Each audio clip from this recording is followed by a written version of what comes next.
Hello and welcome to a review of the Mutant Year Zero Road to Eden. And Mutant Year Zero is a tactical adventure game that combines basically the combat system and the turn-based combat system from XCOM series, the newer ones, with a really nice RPG story, exploration, stealth, and all that. Nice nifty package. It takes place in Sweden, post-apocalyptic Sweden. The game is based on the same name named pen and paper RPG, Mutant Year Zero, by a Swedish company called Free, published by Free. And it's about mutants living in a post-apocalyptic Sweden, as I said. The world has been kind of destroyed by first polar caps melting, and then there's this red plague that killed the humanity, as the game explains at the start of the game. And then whoever happened to live from there, rest were nuked by a nuclear war. So it's a happy setting in the Swedish lands, where our group of mutants tries to find out where their place in the world is and all of that. But yeah, let's take a look at this game. So as I said, it's very much like XCOM, but you can immediately see a difference here. So this is our current squad. You start out with Dax and Bormin, so the Duck character and the boar guy, and Selma is the third lady you get very early on in the storyline. And you have a party of 3 always, who you can control freely, walking around in these environments like this, and it's real time. But once you get to combat, it turns into a turn-based strategy like an XCOM.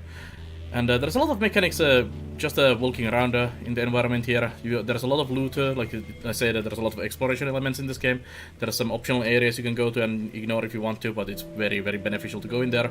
And you can find things like this, like common scrap, which goes up in the corner there. Top corner, 192 scrap currently. Scrap is basically money. You can also find artifacts of the ancients. There's all kinds of fun writing about items from our world or our lives that these guys don't really know what they are and kind of have like an idea what it does, but not exactly. And there's a lot of humor in the writing. A lot of the writing in general is really good in this game. I really enjoyed like the whole storyline. I really enjoyed the voice acting in the game and all the notes and things you find in the world.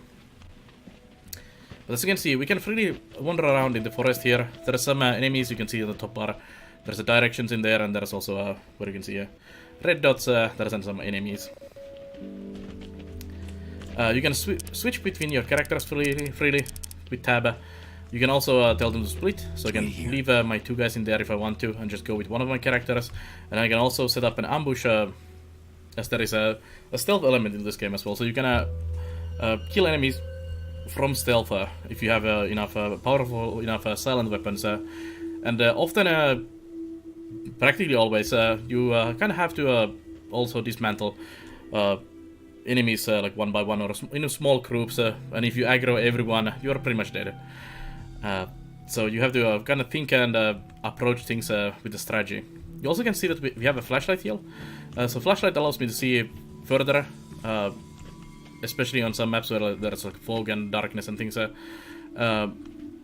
also allows me to spot loot better. So if you find any loot, we can see it glowing. I think I've already mostly cleared this area, so there's not much loot in here. And you can also turn the flashlight off, which turns you into stealth mode. Also, depending if you have the flashlight on or off, the distance that enemies see you turns bigger or smaller. And then we're gonna set up a ambush, for example, like this. We can put these guys into hiding behind trees, and when there would be an enemy, we could sprung onto it. But currently, of course, there's no one there, so I'm just gonna tell these guys to follow me, and we're gonna find some enemies to fight if we can. So I know there's enemy camp here. Let me show you the mechanic with the light quickly. You can see this one guy here running around. So there you can see the flashlight actually shows an item over here. So there's some rare scrap for us.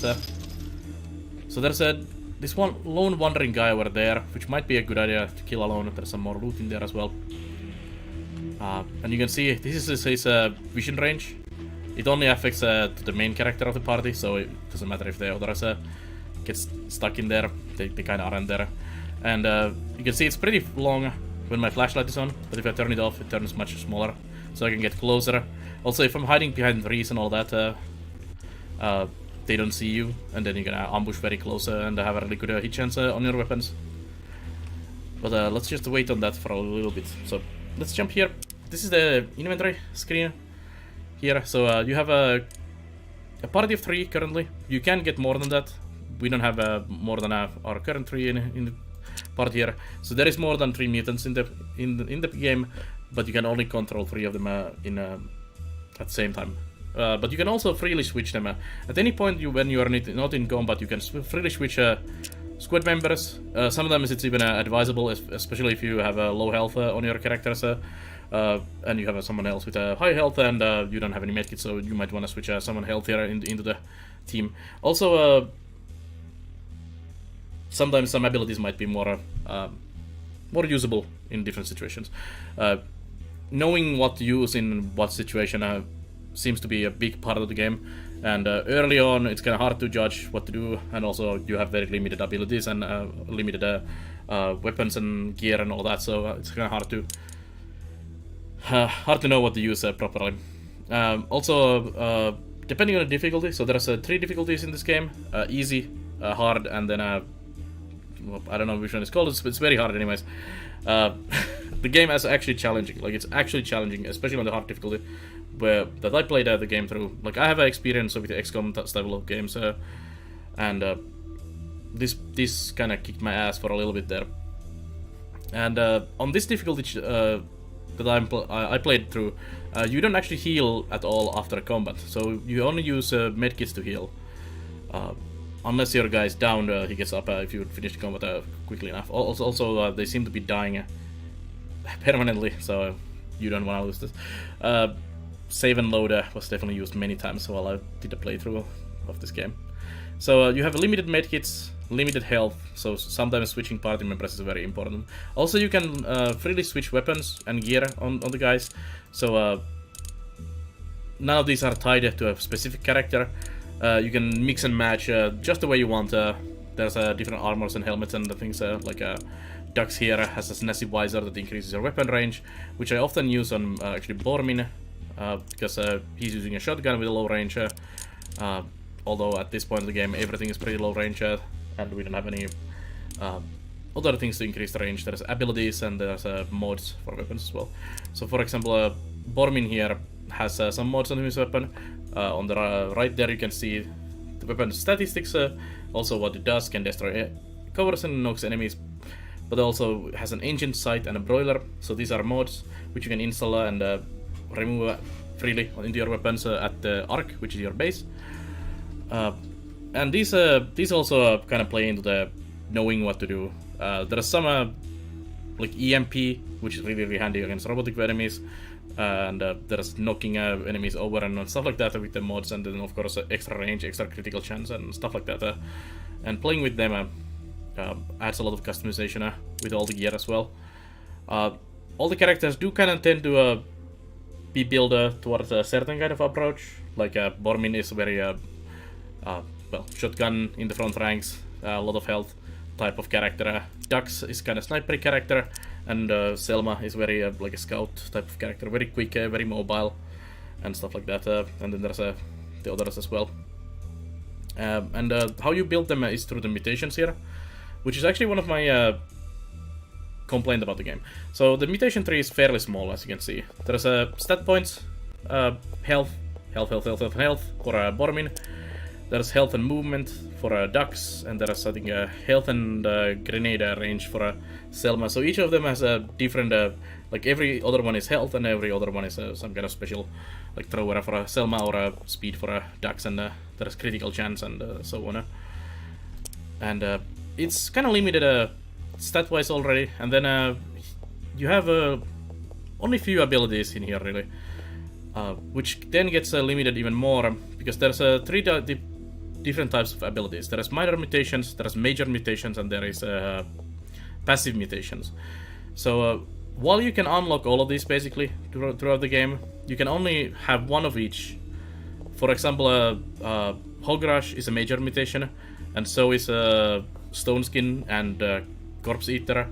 All of them are major mutations, and you have a limitation here for one major, one minor, and one passive. Although they can be also freely switched at any point outside the combat. So you have options, but it would be nice to have some of those options always at the same time with the other major mutations, for example. For example, the cannibalism is very situational. Even though it heals you, which is nice when you're healing, it's very limited already in the game. But it's such a situational ability that I pretty much always used Hog Rush over it. So I wish a bit more customization and more like flexibility would have been added in this mutation system. But yeah, that's pretty much the gear system of the game. So you have weapons, you have mods, and you have the progression system, and you have the mutations as well. So that's how you basically customize your characters. It's also really nice that all the weapons and the outfits and armor and everything, they actually show up on the character. So for example, Dux with top hat is pretty top tier.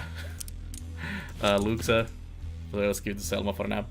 Also, you can see like this one is silent weapon, and we don't have a silent weapon for you, so we're kind of limited on silent weapons on this. But yeah, let's go and see some combat. So let's go and fight that lone guy. So there's 10 health on that lone guy, which means I cannot actually kill him right now because my weapons do not do enough damage. I can do only 4 and 4. If you had a little bit more weapon parts, we could upgrade this damage. I guess we'll just have to go with like this. Yeah, let's see. So we'll just hole up over here. So let's put ducks behind this tree. And we'll put Bormin behind this tree here. And you in there. Although I think the guy comes from the side. We'll see. We'll see. Actually, let's move a bit closer. This way.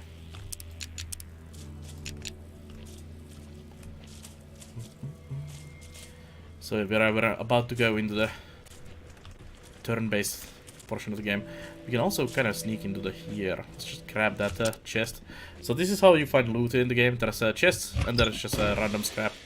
There's a helmet that makes you immune to criticals, which is pretty cool. And there also is a boxer there with a gun, I think, but I don't think we can get there. So let's give Bormin our new helmet, and he looks pretty fancy with that. Okay, there's the hunter. So we want to quickly rush here. We don't actually need to get to cover. We can just start the combat here. So we would just ambush from here. So let's get the ducks over here. And if you've played XCOM, you know this really well. So you have 2 time units per round. Then you have your actions here. You can see movement takes 1, and then sprinting takes 2. You can move like I moved, and then I can do my other action here. Some of them end your turn immediately, like shooting ends your turn immediately. But you can, for example, reload first and then shoot, or move first and then shoot, and so on. You have grenades, you have Overwatch, you have Hide, which increases your avoidance, and then you can use medkits and special abilities like the Skull Splitter here. So let's just do a crossbow shot here. Hit chances are a lot more structurized in this one, or they're not as big scale as in like XCOM. There's only 0%, 25, 50, 75, and 100 chance to hit. So they jump like every 25. Depending on cover, range, and all kinds of conditions. But here we have a 100% chance and 5% chance for a critical hit, which would be nice. We can also use Skull Splitter, which lowers our chance to hit, but it makes this a guaranteed critical hit. But we don't need to do that, so we just fire my crossbow at him. If I could do 10 damage on him this round with silenced weapons, the combat would end there. But since we cannot, this will very likely aggro the other squad in there as well. But we'll see. Okay, let's go, Selma. And now we only have 2 health left on the hunter, so we'll have to hopefully finish 75 with Bormin. So you can move. You can see this is the one move, and this is the sprint move when it's orange. And you can also see it's a full cover, so 75% reduction on the hit chance, and then there's a low cover, which is or half cover, which is a 25% reduction. And pretty much same thing as that applies in XCOM. That half cover is no cover applies to this game. So always try to get to full covers. And then as you move around, you can see also like line of sight to enemies, like this one, and you can see how much what's my hit chance on that to the enemy as well, which is really handy trying to decide like where you want to go and all that. Can you see someone? Can you shoot him? And it makes doing tactical decisions a lot easier and not just guesswork. So let's just shotgun you. Oh, we missed!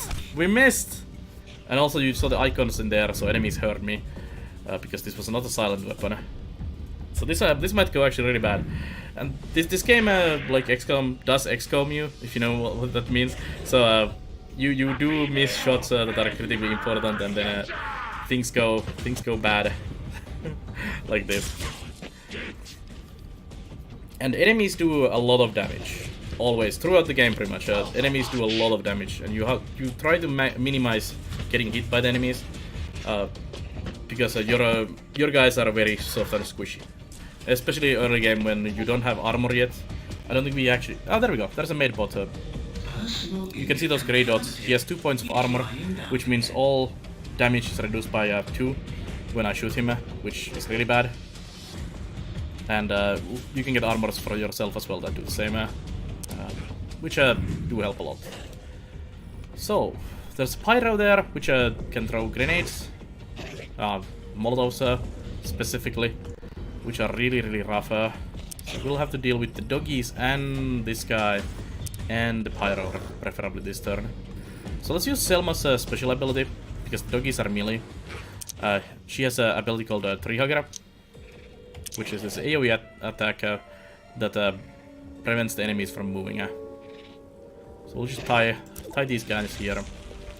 And there's a tutorial about the mutant cooldown. So cooldowns on the easy difficulty reset after each combat. On the harder or the harder and the hardest difficulty, they only reset after a certain amount of kills.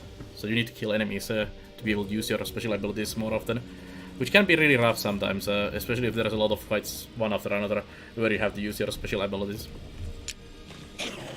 Here we go. Just prevent them from moving. Also, this is only one action, so you're gonna stop them from moving, and then you're gonna shoot or act yourself. So we need to kill this hunter because he's kind of flanking Selma right now. We do have a bomb we could use. Except Pyro is pretty bad on Selma as well. I think Selma might die if she gets hit by that, so that's a bad news for us. Let's see. Let's put a Bormin in here. We're gonna use Bormin to kill the hunter behind the tree over there. There we go. So flanking is really good. Sometimes the viewing angles to do like shots on enemies and all that is kind of wonky, and it shows. Sometimes it even bugs out in some very specific areas where you see like I'm going to run here, and it shows like 50% chance, but actually isn't 50% chance after you get there, and sometimes it doesn't even allow you to shoot at all, which can be really frustrating when it's a very challenging game and you try to do tactical decisions, and then because of something your attack doesn't actually work at all. So let's see, we can't really kill the Pyro this turn, it seems, even if we grenade like everything. But I think grenade in there is pretty good solution, so let's just chuck grenade. Grenades also are very limited, especially early on. You can buy some from the store. There's a store in your arc where you can buy medkits, weapons, grenades and stuff like that. Some have mods as well for your weapons, but also scrap is very limited, so you can't just willy-nilly use all of them. Although I ended up with my usual RPG play style in this game as well. It's like I need to keep these medkits and these grenades and everything for that really tough fight, and then I'm like towards the end of the game, like I can't hold all these grenades, and it's just chuck everything at everything. Just a million grenades and molotovs at all the enemies. Let's just chuck that molotov in there. And hopefully we'll deal with the pyro next turn. There's also a couple butchers there, at least one, which is a melee unit. And there's actually one thing I wish we could have done as well. There's no melee weapons for your own guys. And it would have been nice to do some melee of my own. We need it. At least on one of the characters. Injury detected. The medbot actually resurrects enemies, which is really bad. And it is looks like like I said, there are some issues still with this game as well. I experienced several kind of frustrating bugs. This one actually helped us. So the enemy threw a molotov at us. It actually hit the tree, and the flame is actually inside the tree. So there's some wonkiness like this with the environments, especially. And especially the grenade users have some problems. Sometimes the line of sight bugs out with some terrain.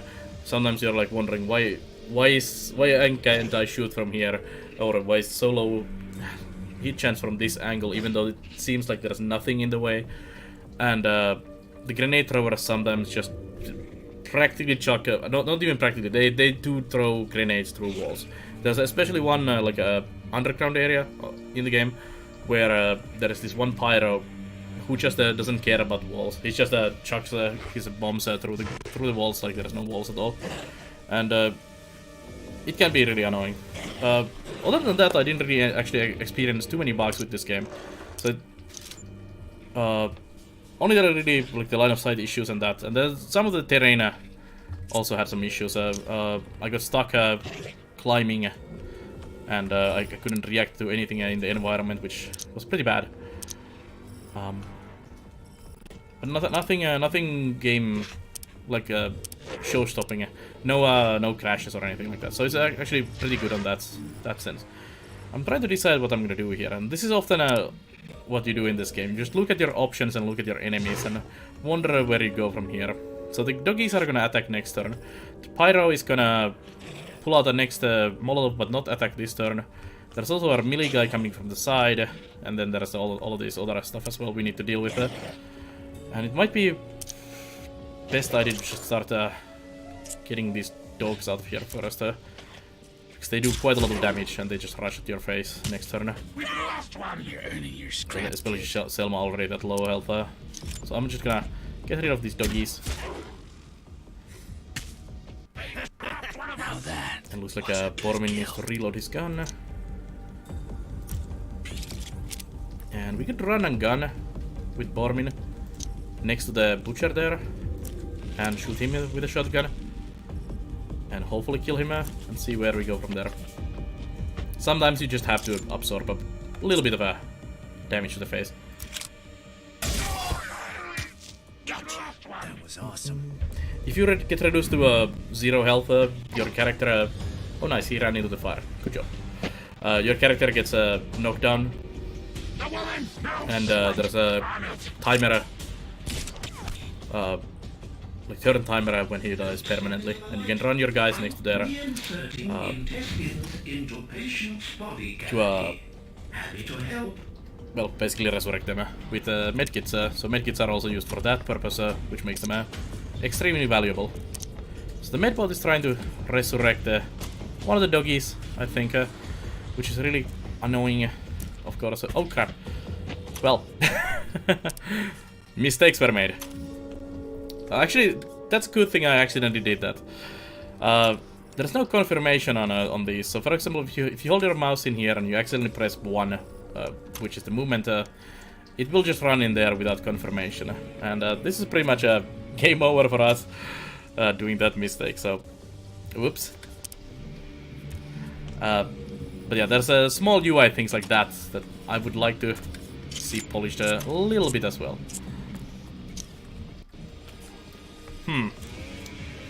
Well, maybe this is not the end. It's looking pretty bad though.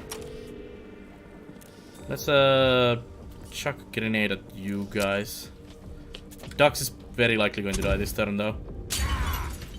And then, I don't know, But I mean, I'm gonna do other than that. How bad was the pyro shot? No chance at all.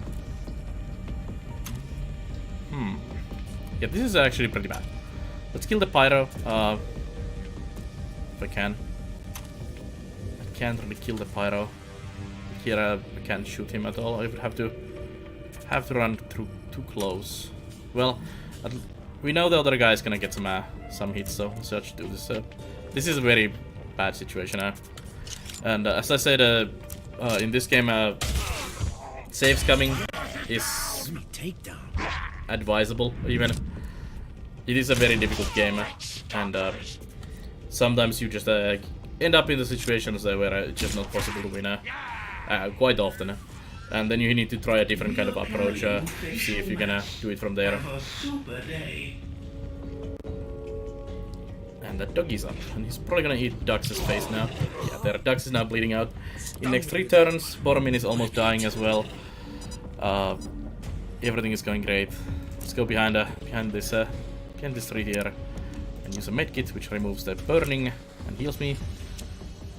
And now we're out of medkits because they're very limited, and this is not good at all. Let's kill the zone dog. So I'm definitely not winning this. Nailed it. Especially with the medbot there, just doing its thing. Also, if Selma gets knocked here. Yep. Okay, that Marauder is gonna die next turn. Injury detected. Suppository applied. From burning damage, so we don't need to do anything about him. Let's see, reload Boromir. So maybe we can actually win this, although Dux is going to be dead, so that's bad. Let's try to knock off the medbot. So Boromir's weapon does knockback, which prevents him from healing if he gets knocked down. Or you can also use this, like there's elevations in this game, and if you knock down someone off a ledge or something, they will actually take fall damage, as you would expect. So he's going to flank me next turn. Let's see if I can walk here without getting shot. Maybe I will get shot. Well, this is good show how bad things can go very quickly. One mistake and you're done.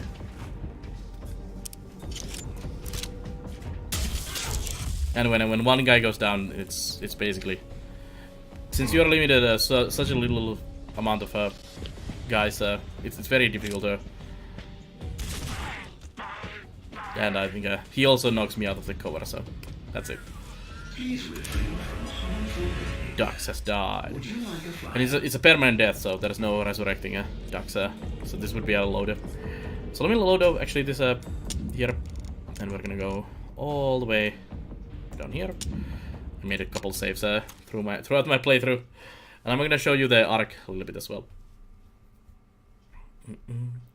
I really enjoy the combat portion, even with the few issues it has and all that. So here I have already set up that. I'm going alone. So we're going out of there. Same place where we were. So this is the world map here, very beginning of the game, and let's go to the arc here.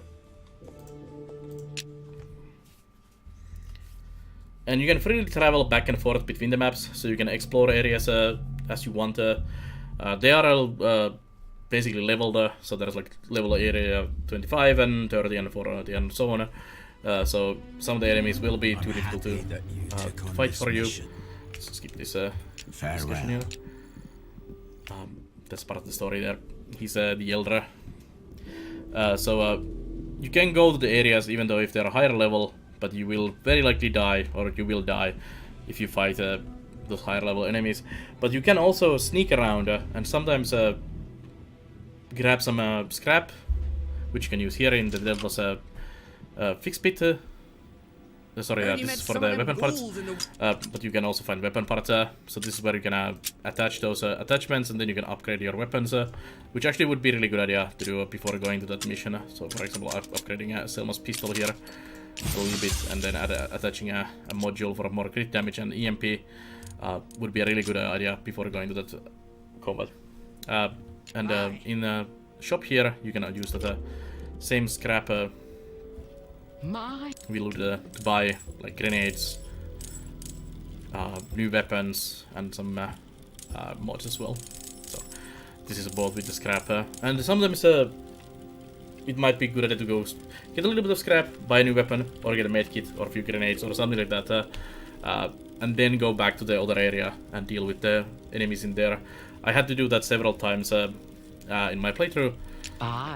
Where I just felt that the difficulty curve of the game on the hard difficulty, which is the mid difficulty, it starts out like pretty high early on, but then like here, if it was like a line, it started like here, and then like mid game here, it's just spiked up like hugely up here, and I had to go around into higher level areas to find few guns, a few weapon parts, some scrap to upgrade my weapons and things, so I could deal with the enemies again. So it went a little bit down, and then towards the end game and late game, it started to go easier and easier pretty much for me when I started to have all the abilities unlocked and all the gear available for me as well. Especially like last 5 maps or so were very easy, to be honest, with not really challenging there at all. It's very similar difficulty curve to like XCOM as well. Like it starts out pretty high, then it spikes, and once you get upgrades, it starts to go down pretty much towards the end of the game. Where the late game of XCOM is also very easy when you have so many abilities and so powerful weapons to juggle enemies as you want. In addition to having weapon upgrades, weapon mods, and a shop, and the mutation points to level up your characters, there's artifacts that you can find on the map, which gives you artifact points, which you spend in here. Then there's an artifact skill tree here as well, which is really powerful abilities, and it's really worth trying to find all these artifacts. Like at the bottom here, there's just plain +1 damage, which is amazing, and double damage grenades, more damage from the molotovs, and so on. These are really powerful, so finding artifacts is very important. So that's pretty much Mutant Year Zero. I can highly recommend it. I expected it to be a bit longer, and I hoped it was a bit longer. I spent about 20 hours to play through the game on the hard difficulty, so the mid difficulty.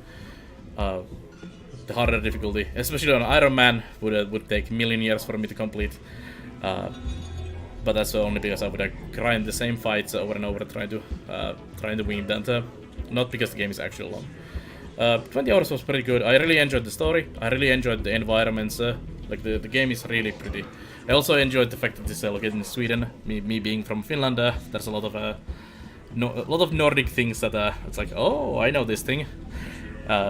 So if you know like Scandinavian shops and things, you will have a good time with this game. Also, the writing, the stories, the voice acting, I really enjoyed all of that. So it's a really damn nice game. I always enjoy like XCOM style games and XCOM games, of course, themselves as well. But this one with story is really nice, and I would have really liked to see more of the world. And I hope they do well, and we get some more Mutant Year Zero on the PC as well. Now that they have this engine, maybe polish some bugs out of there and get some more fixes for the combat system, and then sequel or DLC or something for this game.